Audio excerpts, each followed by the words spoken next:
Al Qahira News channel reports 180 humanitarian aid trucks entered Gaza since yesterday.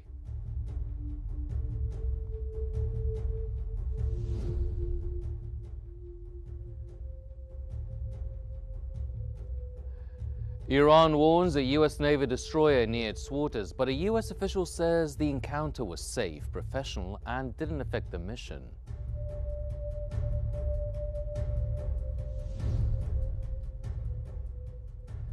And Russia says a proposed Putin-Zelensky summit should focus on signing agreements, not negotiating terms.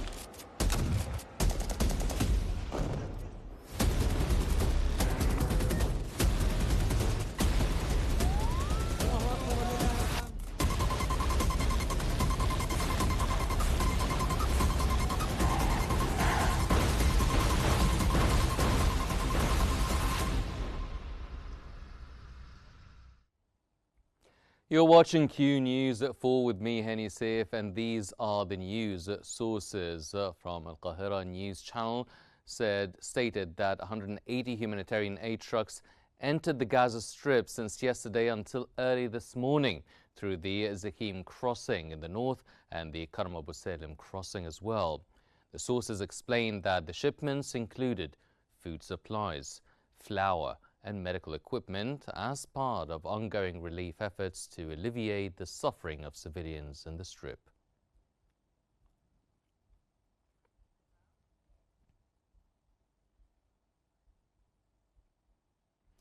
Palestinian President Mahmoud Abbas has called for an immediate and permanent ceasefire in Gaza, condemning what he described as the greatest humanitarian catastrophe of our time. Abbas urged U.S. President Donald Trump to intervene and allow UN agencies to deliver food and medical aid to the besieged territory. He denounced the killing and starvation of civilians near aid centers as a stain on the international community. Abbas also rejected forced displacement and called for full Israeli withdrawal from Gaza and international recognition of the state of Palestine. He warned that the imposition of Israeli sovereignty over the West Bank is a dangerous escalation and called for unity under the Palestine Liberation Organization.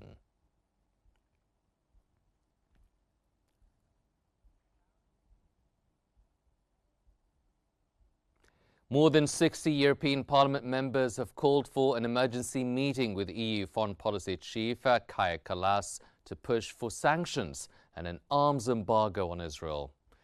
The MEPs condemned the ongoing Israeli attacks in Gaza, highlighting over 1,000 deaths at 8 sites. In a letter, they criticized the recent EU-Israel aid agreement as ineffective and urged immediate action to address the worsening humanitarian crisis. They also called for sanctions against Israel, the Gaza Humanitarian Foundation, and related individuals, and demanded stronger lobbying for an EU arms embargo on Israel.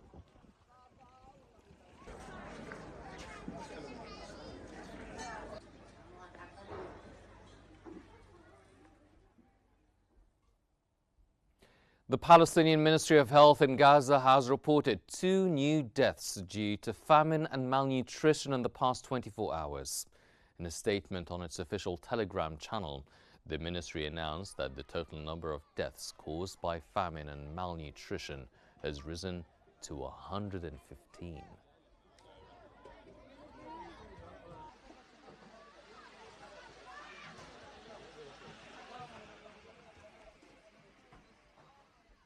And for further analysis, we now move to Mark Sommers in our newsroom. Mark.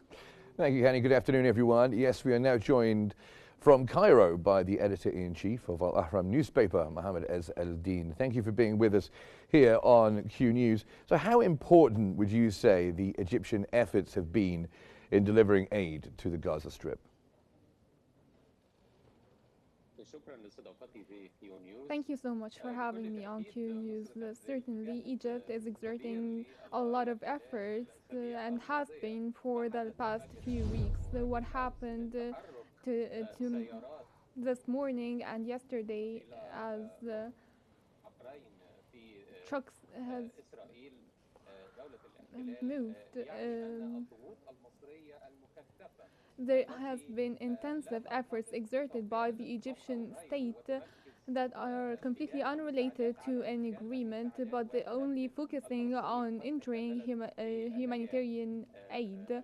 The Egyptian efforts are a lot, and there are international pressures on also communications, high-level communications with heads of state or foreign ministers. In addition to the Egyptian room, where there are discussions with all the relevant parties to the Gaza crisis. Of course, it's a success to enter this amount of aid, and it's a start for a close breakthrough that might take place during the coming few hours or days, especially with the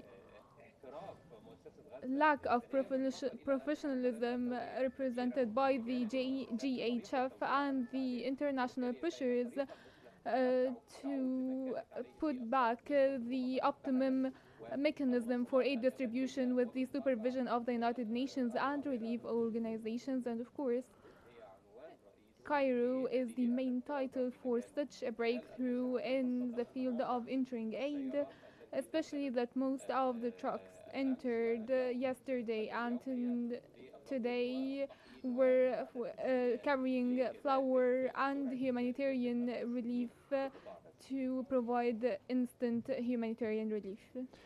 And do you think it might be possible to reach a ceasefire agreement in Gaza anytime soon, perhaps even within hours?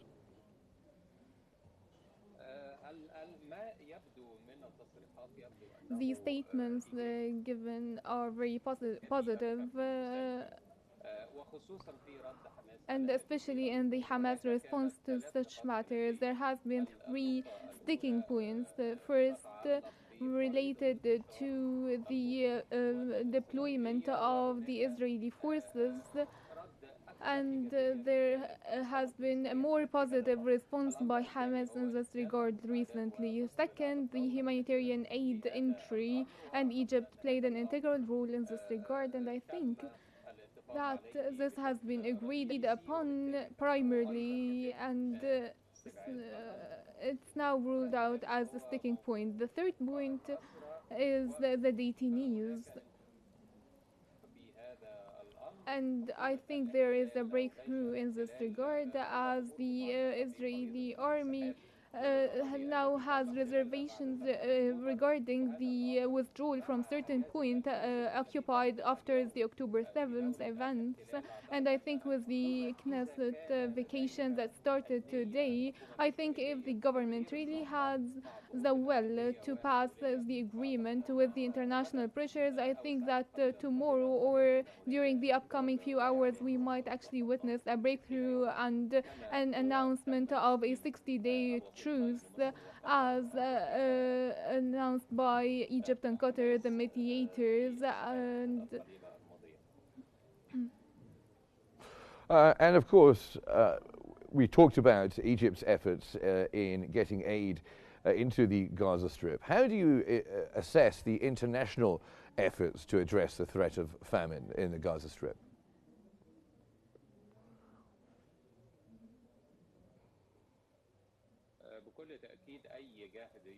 Definitely, any efforts or endeavors exerted to stop such massacres and to starve the Palestinians to death is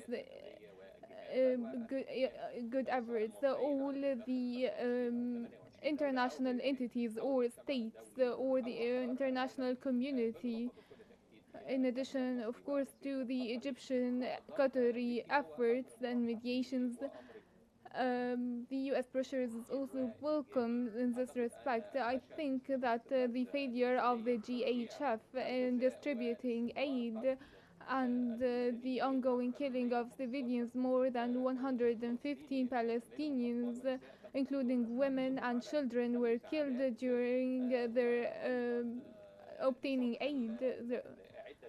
Also, several hundreds fell injured during seeking aid. This the system must be changed, and I think that the breakthrough has already started today through Egypt, and there has been a breakthrough in the aid delivery field, as the Red Crescent now is fully prepared to send more trucks with if the officials allow so on the other side.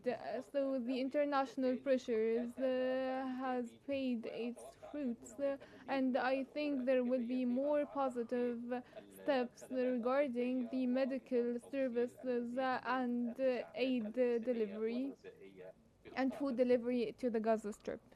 Now, of course, we have an upcoming French conference which is aimed at rescuing the two-state solution. Do you think that's achievable?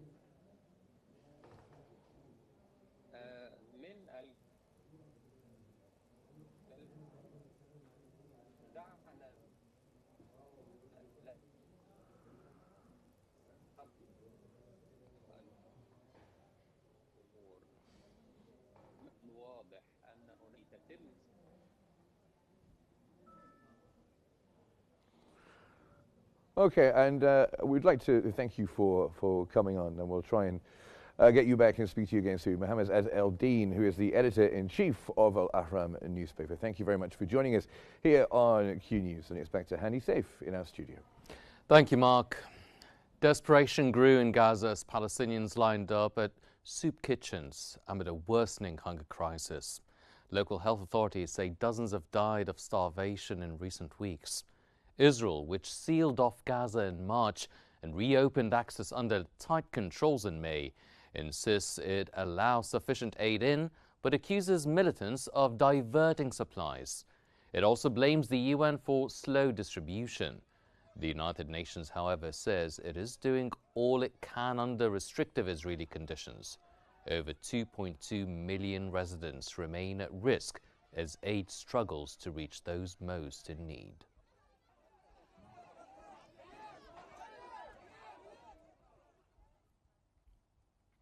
UNRWA Commissioner General Philippe Lazzarini stated that 1 in every 5 children in Gaza City is suffering from malnutrition, with cases rising daily. Lazzarini pointed out that the soaring rates of child malnutrition in Gaza and the looming threat of famine are spreading silently. He explained that most children in Gaza are thin, weak, and face the risk of death unless they receive urgent treatment. Avec les autorités militaires israéliennes. Et donc, du coup, notre personnel palestinien. WHO Chief Tedros Adhanom Ghebreyesus, Gaza faces man-made mass starvation due to a blockade, he stated.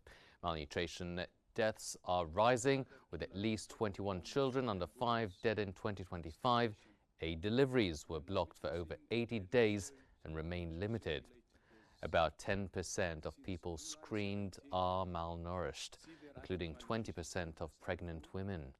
WHO staff have also come under attack amid ongoing conflict.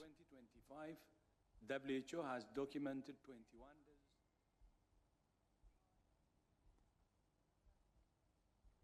The Palestinian Red Crescent has declared that Gaza is facing a severe man-made starvation crisis caused by an ongoing Israeli blockade and restricted humanitarian access. Spokesperson Nebal Farsakh reported that over 100 people, including 80 children, have died from starvation. Hospitals in Gaza are overwhelmed with patients suffering from severe malnutrition. The Red Crescent is calling for an immediate and permanent ceasefire and unrestricted humanitarian access to prevent further loss of life.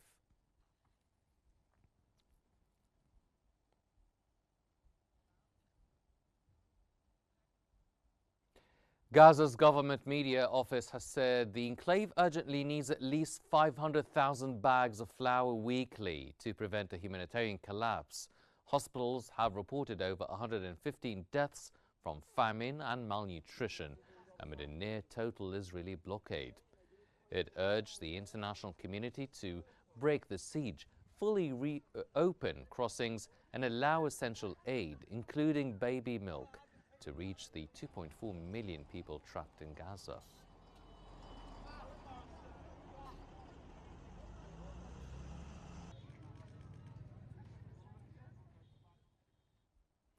France has announced that it will co-chair an international meeting with Saudi Arabia next week at the United Nations to rescue the two-state solution. French Foreign Minister Jean-Noël Barrot stated that the prospects for establishing a Palestinian state are more threatened than ever as Gaza suffers from famine and destruction. We're thankful for your visit. Thanks for your coming, and I know that from the early morning with our Minister of Foreign. Leading international news agencies AFP, AP, Reuters and the BBC have jointly called on Israel to permit journalists to enter and exit Gaza amid a strict blockade. In a statement, the groups expressed deep concern for their reporters trapped in Gaza, struggling to provide for themselves and their families. They reiterated their urgent plea for Israeli authorities to ensure safe passage for media personnel in and out of the territory.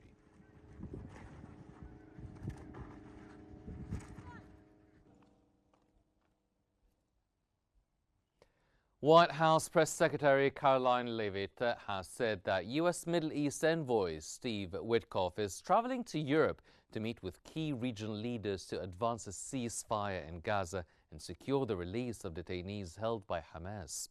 Witkoff is expected in Rome on Thursday for talks with Israeli and Qatari officials, with potential travel to Doha later in the week to finalize an agreement, according to Axios website.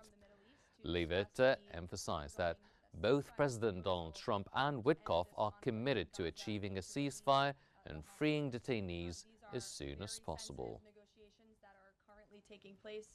I spoke to Special Envoy Witkoff last night about them. I will let him speak further on the matter, but the President and Special Envoy Witkoff has made the administration's goals clear. We want this ceasefire to happen as soon as possible, and we want these hostages to be released later in a few hours. So we will see you. Israeli forces have arrested at least 25 Palestinians across several West Bank towns. According to the Wafa news agency, raids took place in Beit Omar, Idna, Dur al-Qari, Ramallah, Al-Mazra'a, Al-Sharqiyya and Nablus. The arrests come amid ongoing tensions in the occupied territory.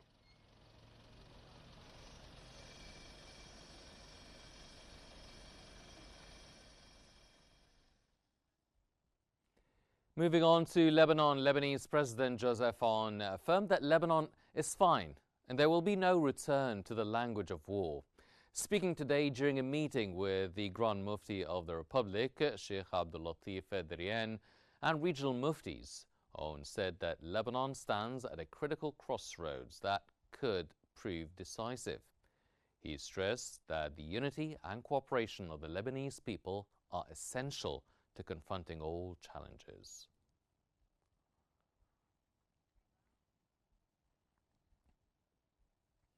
An Israeli force has infiltrated Lebanese territory in the town of Hola in southern Lebanon, advancing approximately 800 meters beyond the border. It is worth noting that Israeli warplanes have recently breached the sound barrier multiple times over Lebanese territory in what is seen as a provocative message.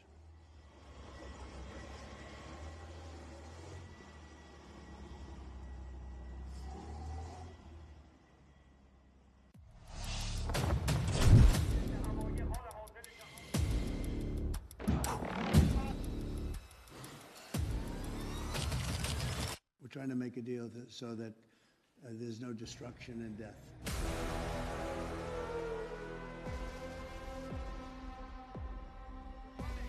חיסול ושבירת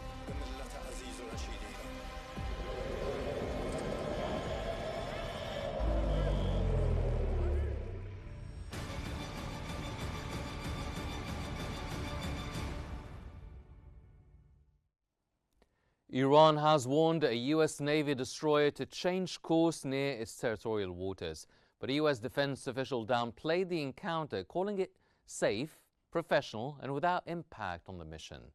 Iranian state media released footage showing a helicopter approaching the USS Fitzgerald with audio of a warning reportedly issued by Iranian forces. The U.S. official dismissed the claim as misinformation from Iran's Revolutionary Guard Corps.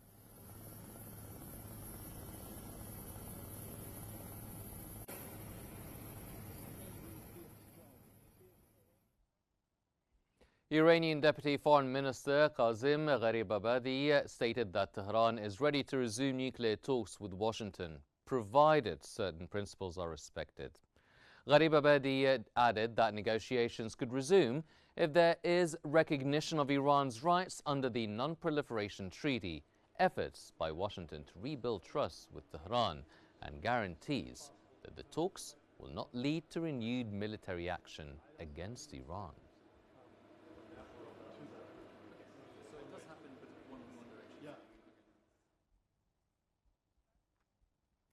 Iranian media reported the death of Brigadier General Javed Narinji, a commander in the IRGC's 3rd Hamza Operational Division, due to injuries he sustained during the recent Israeli strikes on Iran. Narinji had been severely wounded while taking part in the Israeli attacks that occurred during the latest 12-day military confrontation between Tehran and Tel Aviv.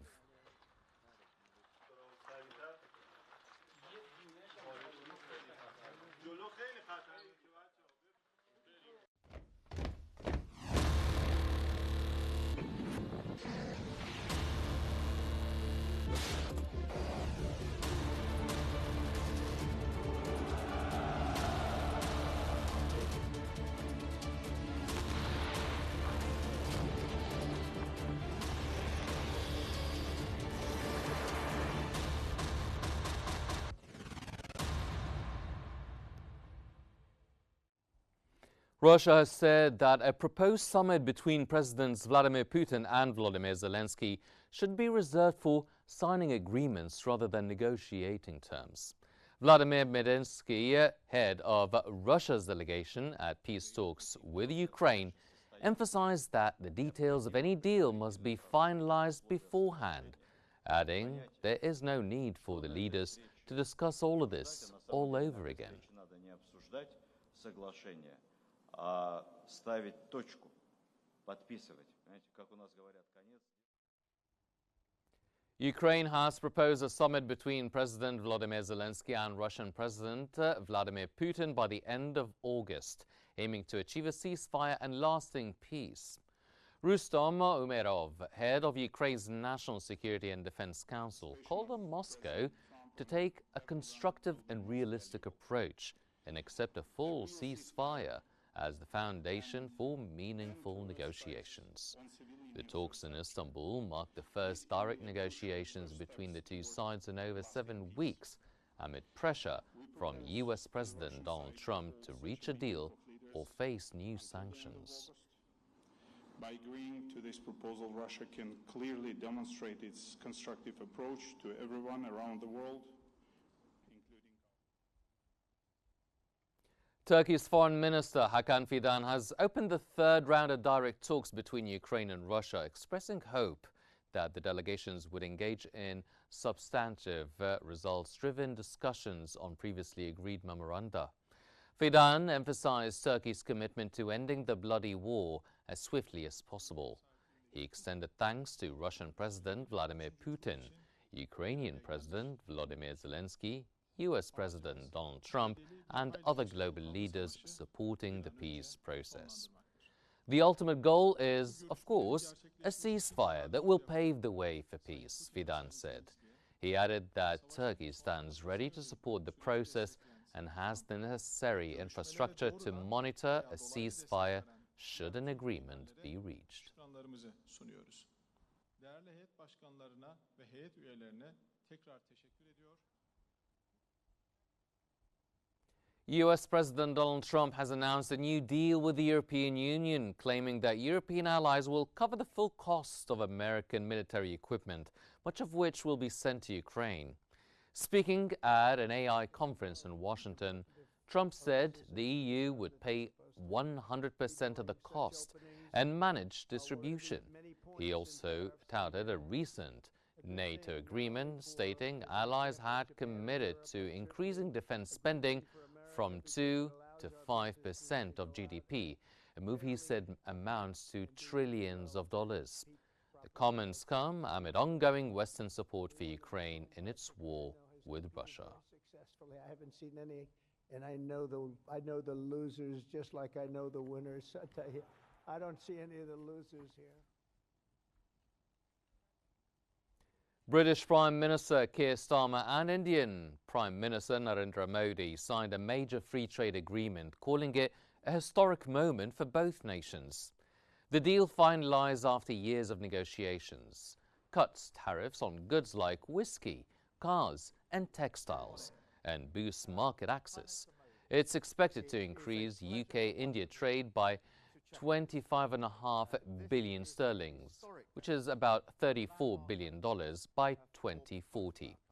Modi said the two countries will work together from AI to semiconductors, while Starmer called the agreement signed, sealed and ready to be delivered. The pact will take effect after ratification.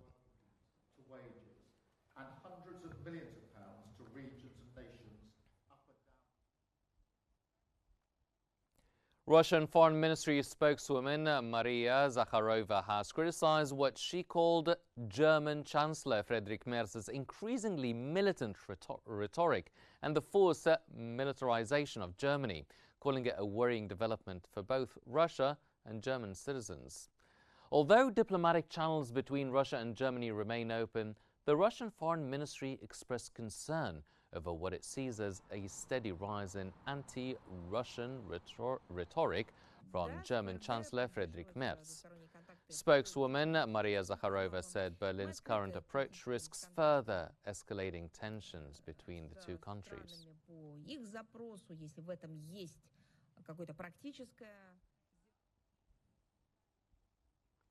US President Donald Trump is set to announce a comprehensive new plan to strengthen the United States' position in artificial intelligence during the Wincing the AI Race summit this afternoon. White House Press Secretary Caroline Leavitt said Trump considers US leadership in AI non-negotiable and that the plan aims to sustain America's global dominance in the field. The strategy focuses on securing national security, boosting economic growth, and maintaining technological superiority. Trump will also sign 3 executive orders related to AI at the event, underscoring the administration's commitment to this key area amid increasing competition with China for AI supremacy.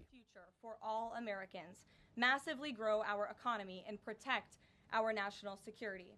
The President will also sign 3 executive orders at the event this afternoon. U.S. Secretary of State Marco Rubio welcomed Jordanian Deputy Prime Minister and Foreign Minister Ayman Safadi to the State Department. The two leaders posed for photos but did not make public remarks.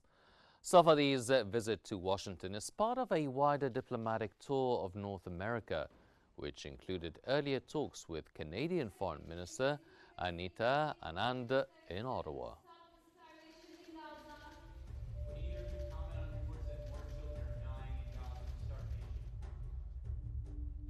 These are all the news we have for now, but here's a reminder of today's main stories. Al Qahira News Channel reports 180 humanitarian aid trucks entered Gaza since yesterday.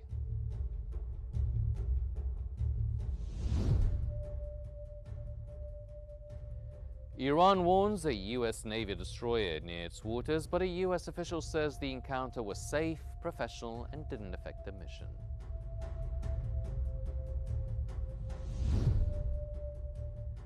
And Russia says a proposed Putin-Zelensky summit should focus on signing agreements and not negotiating terms. This concludes our news bulletin for now, but please don't forget to follow Q News on YouTube, Facebook, X, Instagram and TikTok at Q News EGY to stay informed. I'm Henny Saif. Thank you for watching.